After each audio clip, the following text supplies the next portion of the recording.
everyone, welcome to my new vlog. তো আজকে আমি পড়ছি বাংলাদেশ। তো বাংলাদেশ আমার বোনের বিয়ে আসলো, তো এই কারণে আইছি। তো আমার যেখানে মাসির বাড়ি ওইটা হইল ইটনার থেকে এটা হইল কি আমার মাসির বাড়ি একদমই দরজার পাশে, মানে কইতে গেলে 1 মিনিটের রাস্তা। এত সুন্দর পরিবেশ, মানে আমি সত্যি দেখা মানে ভীষণ আকুল। আর আজকে থেকে 2019-এ আমি এখানে আইছিলাম। তো আওয়ার পরে তো তখন আমি ভিডিও করছি না বিশেষত। তো আজকে আমি এখানে আয়া তোমার ভিডিওটা দেখাচ্ছি। দেখো পরিবেশটা কতটাই সুন্দর, মানে তোমরা কল্পনা করো যে তোমরা বাড়ির পাশে এরকম একটা সিচুয়েশন,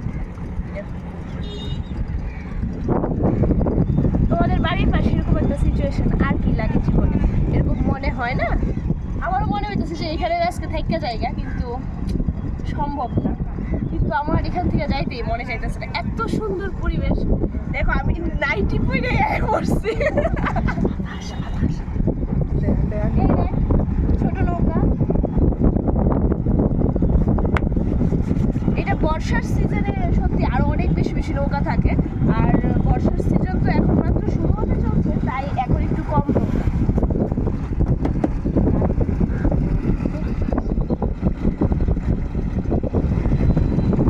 কি সুন্দর হাওয়া, কি পরিমাণ বাতাস, আপনারা চিন্তা করতে পারবেন না, এত ভালো একটা পরিবেশ।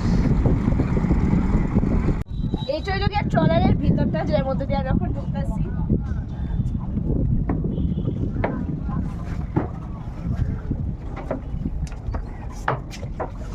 এখানে সবাই বয় আস্তে আস্তে করে, এখানে সব লাইন করে বয় একসঙ্গে। আর রাতের বেলা এখানে সবাই ঘুমাইতেও পারে। তারপরে এখানে ধরেন আমি এখানে বসছি, আর এখান থেকে এত সুন্দর পরিবেশ উপভোগ করতেছি।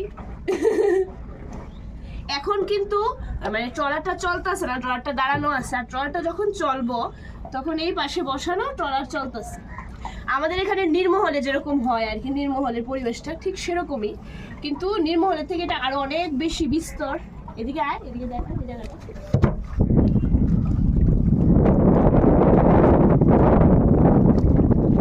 সত্যি খুব দারুণ। এরপর এই জায়গাটাতে সবাই লাইন করে বয়ে থাকে। অনেকে আবার রাতে যারা চলে তারা কিন্তু এখানে ইয়েও করে, স্টেও করে, এখানে বসে ঘুমাতেও পারে যাদের রাতে সাফার থাকে আর কি। তো টাটা, তোমাদের সবার ভিডিওটা কিরকম লাগলো কমেন্ট বক্সে কিন্তু জানাতে ভুলবে না। Thank you for watching.